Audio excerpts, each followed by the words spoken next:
Hi, just to introduce you, my name is Anna Berry, and this is Sara Allbright. I spent 33 years at John Lewis doing various jobs. I think I did about 22 in the 33 years that I was there, sourcing across a number of products. A couple of years ago, myself and Sara and two others set up a retail consultancy. And we are called Retail 100, and the reason we are called Retail 100 is that we actually have 100 years of retail experience between the four of us. So you have half of Retail 100 here today, and we are going to talk to you about sourcing. I have bought everything from menswear, women's wear, jewelry, watches, beauty, and then across homewares was head of buying for everything in gifts, cook and dine, so right across the spectrum. And I'll now introduce you to Sara. Hi everyone, thank you for joining us. So as Anna said, I'm one quarter of Retail 100, so my name's Sara Allbright. I have a background similar to Anna in buying roles, mainly within John Lewis, so a lot of seasonal categories across the spectrum that you'd expect in a department store. And through that, I've done lots of different sourcing through varying routes from regions and countries across the world, so everything from the UK and Europe to countries like China, India, and Vietnam. Okay. So we're conscious we don't really have very much time, and we're happy to take questions either afterwards here, depending on time, because I think you have a very important catwalk show going on after us. So if we run over, we're happy to take questions individually after our presentation. We're conscious that global sourcing is an enormous topic. There is the whole world to source from. So we just wanted to give you a little bit of advice on some of the learns that we've had in our history of sourcing, and where, if you are newish to this market, how you can kind of get some support. There are a number of great places. Clearly, Source is one of those great places to come and get advice, and there are a huge number of members of the team who can help you, and they have a great website and helping you to work out where to source what product. We also say really, really good visibility now helps you to see where the factories are in the world. So if you look at the websites of the biggest retailers, they will quite often tell you where they are sourcing product. You will actually be able to get factory information. Particularly good sites at this are H&M and Sara. So when you click on product, will actually tell you where the country they've sourced from and what factories they've used. So there's lots of available information there for you to look at. There are also a number of government websites, and we use them all the time, and they will also tell you the newer countries that are coming on stream that we'll talk about later in the presentation, and they will give you a lot of information through trade and industry about where the key places are to source for product, depending on the product that you are looking to source, and how things are changing, and the benefits of trades and duties, and how you can manage to work with that. So there is a lot of advice available there. We also look on search engines, and LinkedIn is another great place. Use your LinkedIn contacts. If you know people who are sourcing in that area, people are generally really, really happy to share with you if you know people. And if you're in a team or part of a buying team, what we tended to find in John Lewis is you would inherit a supply base, and you could use that supply base and work with your colleagues to say, where have you sourced what product and what has been good about that, depending on what you need from it. Peer-to-peer support, as we said, and then really great Instagrams. I don't know if any of you look at either Life of a Buyer or Life of a Merchandiser, and they're on LinkedIn, and they have great information about how things are moving. And the volatility of sourcing at the minute, given what's happening in the world, it's really helpful to keep up to speed with what people are saying and where you can source. One of the other key things you can do, and we work with a couple of great sourcing offices. As with John Lewis, we had our own sourcing offices, but we also worked with suppliers and sourcing offices who could help us in certain regions. And Sara and I work with a really great company called Kalara, who are a new Indian sourcing office. And the benefit they have is they are backed by an enormous company in India called Reliance. And they have access to many, many factories. They have 8,000 people with boots on the ground to work, and they are predominantly specialists in India and Bangladesh, Pakistan, but also have coverage in Indonesia and Vietnam. And what they also have is a great website which will help you if you wanted to source very small quantities to start with. They have a really good way of working with small suppliers, so you can test and learn how to source from them, and factories from all across the world that you can help. So using the information that's available for you when you're on your first sourcing journey. So we're going to talk about near sourcing first. There are two key terms you'll hear about in sourcing is near sourcing and far sourcing. And most big retailers like someone like John Lewis or Sara, you can see this if you go into their shops, will do a blend of both. So if you are sourcing far sourcing, it tends to be, we're talking about China, India, those kind of countries where you're buying core volumes. If you're doing near sourcing, we're talking generally about Europe and countries like that. The benefit of near sourcing is access to those markets is much shorter, it's much faster. And what you tend to find with near sourcing is that if you are buying smaller quantities or you're looking for specific qualities, so there's too many countries to talk about, but I'll just give you an example. So Turkey is one of the countries that is growing at a rate of knots. There are real benefits from sourcing in Turkey because of no duties and tax rates. So there's a real benefit if you're sourcing in a country like Turkey.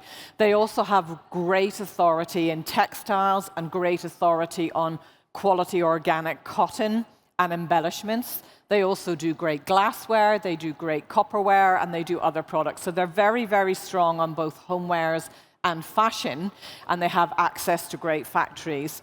If you are going to source in Turkey, be aware of communication issues. It's probably useful to use an agent if you can in terms of language, but it's getting better all the time, and Turkey is a market that's really, really hot at the moment.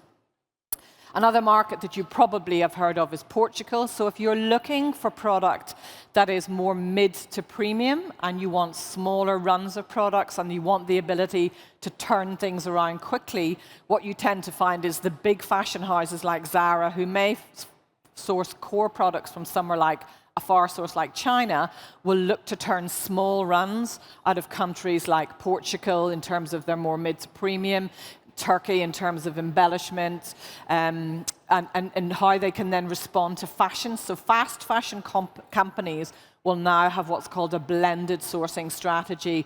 So the big core programs will tend to come out of countries like China and India, and the smaller fast fashion they will buy from countries in Europe. So particularly Portugal, Egypt, Turkey. Egypt is another country that is growing really rapidly. There has been huge investment from America in Egypt, and that means they are now running vertical launches of products, so they can do a combination of core volume and short turns and runs. They're also experts at organic cotton. So the move towards sustainability doesn't mean you can't get it far sourcing, but if you're near sourcing, there's a lot of focus on sustainability in these factories in Europe. So looking at what you need for your product and what you require, if you're looking for something where you can do smaller runs and react quickly, Europe is likely to be a source for you. What you need to be aware of is that if you're not going to be buying big volume runs out of those countries initially, that the margin rates are not going to be what you get in China. So thinking about what your selling price is going to be and whether that makes sense for you in your sourcing strategy, and an awareness, and we have this conversation with a number of our clients, there is no point in sourcing and buying very big minimum order quantities if you can't get through them. So the benefit and the excitement of getting a margin rate of 75% out of China, if you're only going to sell 50% or less than your stock, your out margin's going to be too low. So think about realistically the volumes that you need to source, and that will dictate where you source and how you source. So far shore is the usual suspects that you're probably very aware of. So far shore countries would be China, which is the industrial nation of the world. And what you'll expect in China is you can get very big core programs.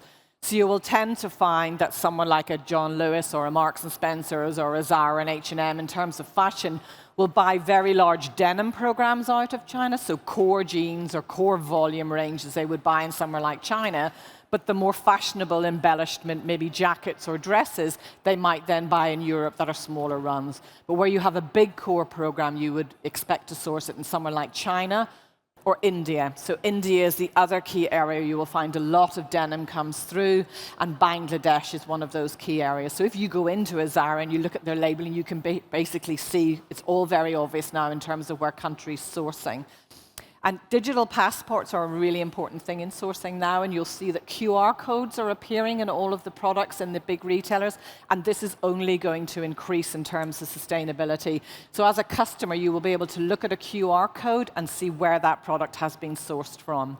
So in terms of far sourcing, you get really good value if you're buying volumes. You can get really good sustainability, and Sarah and I often have conversations about the very strong impetus there is on where you source and how sustainable your sourcing is. Just because you're sourcing in China, India, does not mean that it's not sustainable. What you possibly need to think about is how you offset maybe the air miles that you're going to have if you're sourcing, but you'll get great prices and great quality of products in those factories as well. So it all depends on the product you're sourcing and how you want to source. Okay. Cool. So what happens? You found an amazing new supplier, amazing new factory to work with after you've spent some time here. So really then what can make your sourcing profitable or not for your business? So some key watch-outs and things to consider. So blended margin. So Anna's talked through near and far shore sourcing. So blended margin is essentially a combination of a higher margin you will most likely to get from a higher volume, far source product, and a lower margin, smaller production that is quicker to access, probably in a near-shore country.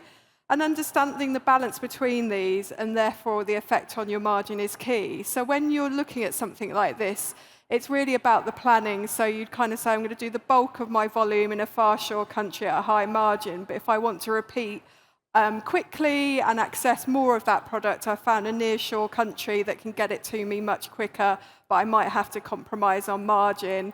And by doing lots of amazing things, be it on paper if that works for you, or in a spreadsheet with some beautiful pivot tables, you can kind of look at different combinations of volume, different combinations of margin.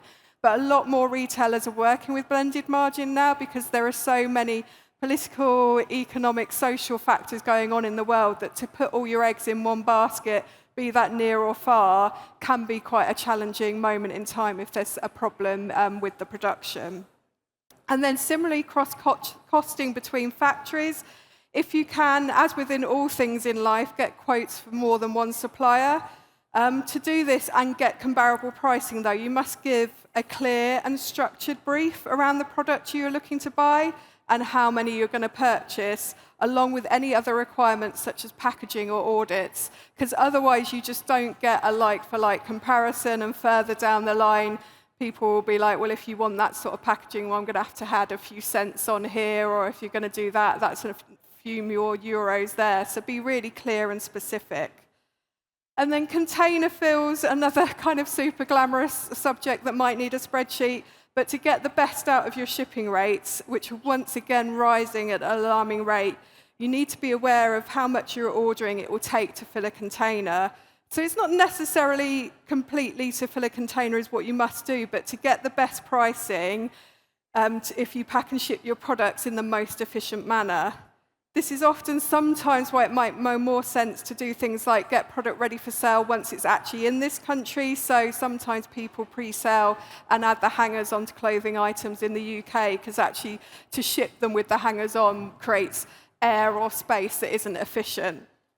And then exchange rates, it's always generally best to pay in the traded country of the region you're working in, which predominantly tends to quite often to be currencies like US dollars or euros. So it's therefore really important to have an understanding of those markets and look at whether hedging currency could help your profitability. And by hedging, what we mean is basically you're buying into currency at times when the rate is strong. You might not need to pay for your orders then and there, but if you can see in the market predictions that the rates are going to change and go against you, it helps you secure that currency at the right time and get the most out of your money. And then probably one of the biggest things that kind of undoes the profitability of sourcing is around QC. So quality control is essential to ensure you don't lose money when sourcing, as if your product reaches you in a state that means it has to be reduced in price or at worst written off, all your profit obviously quickly disappears. Good practice when producing your own product will be to go through a sealing process, which is basically agreeing samples at important moments during the production cycle to ensure you've agreed with your suppliers exactly the specification you want. And then also look at checking production when items are being made and checks the finished product before it gets shipped. If in doubt, do not ship product, no matter the urgency it feels, because it's always much harder to deal with something once it reaches you. If it's still at the factory and something needs to be changed, then that can be done. So don't feel, if you're not sure, leave it where it is and make sure it's dealt with. And underpinning all of these things, again, as with many things in life, is effective communication. So clear and effective communication is key, especially when you're working over long distances and different time zones, and ensuring you have accurate records along the way, including your design specifications, your critical paths, and contracts and the like, so that everyone is clear on what you're doing. So again, kind of everything's always exciting at the start of a sourcing journey, but again, ensuring kind of profitability with sourcing is making sure you've thought about your exit plan. So have you thought about what happens at the end of the product's lifestyle, or even worse, if it doesn't actually prove to be a great seller?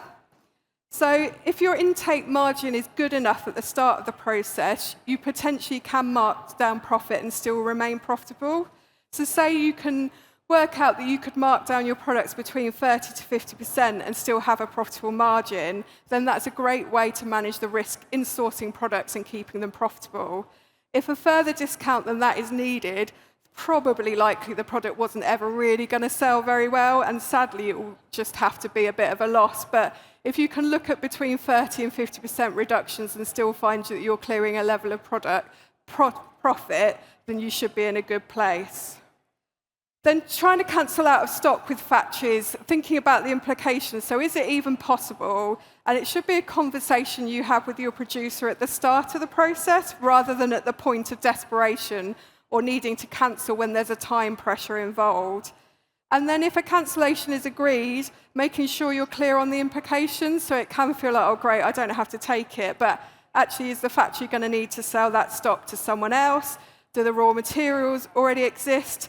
And at worst, you could be agreeing to something and then find out that the product was just dumped in landfill. So again, really understanding the full 360 implications. And then if you need to buy more, so you're in the enviable position that things are going well and you want more, understanding your lead times is really key, but capacity in factories might be at peak. Your lead time doesn't work anymore and you're going to have to think about extending it. So again, this is often where having a near source option that might be more expensive but can ship quicker is worth considering. So we've whistled through a lot already today, but there are numerous other things also to consider when sourcing.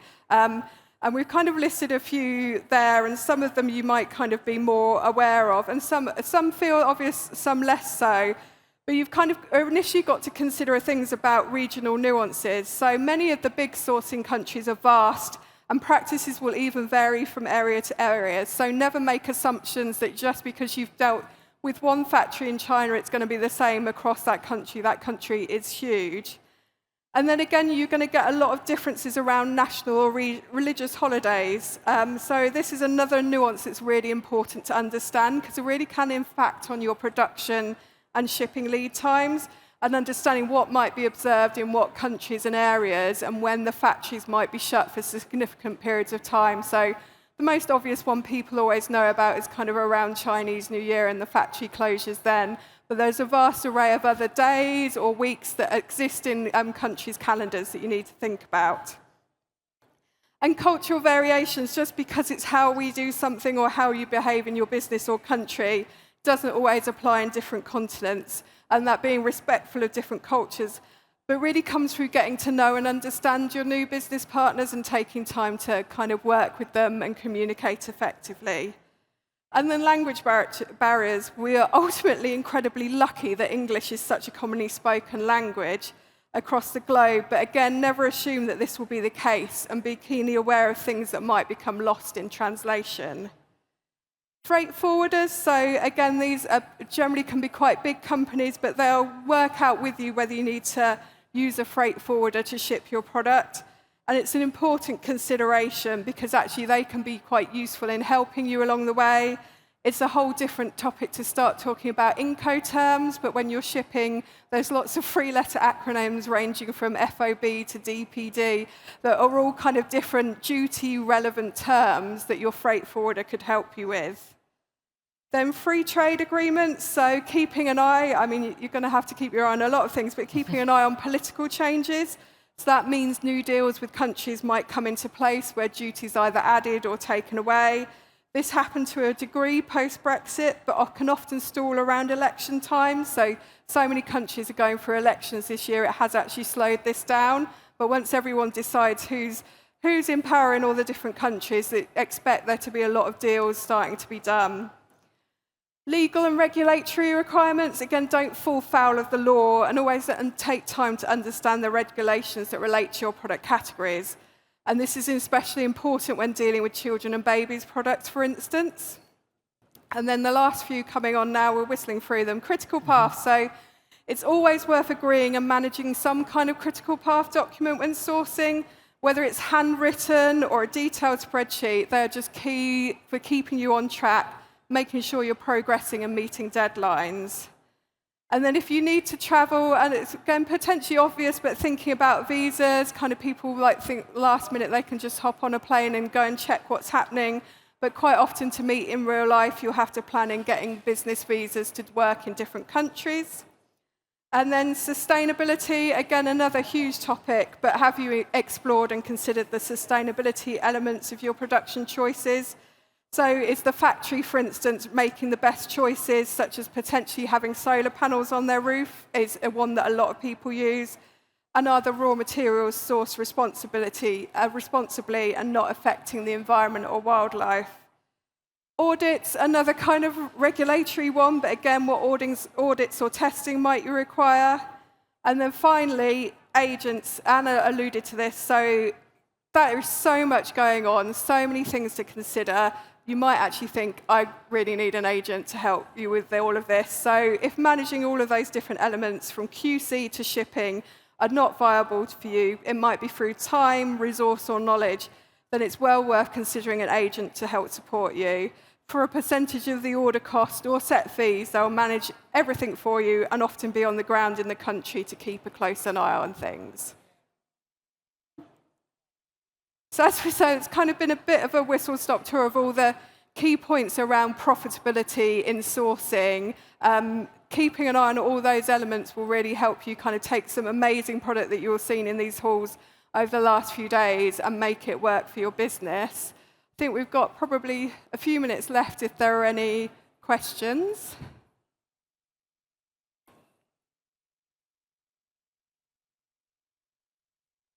Fabulous. Everyone's excited for the catwalk show, which we will not be taking part in, thankfully.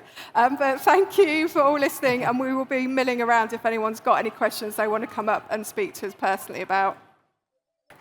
Thank you.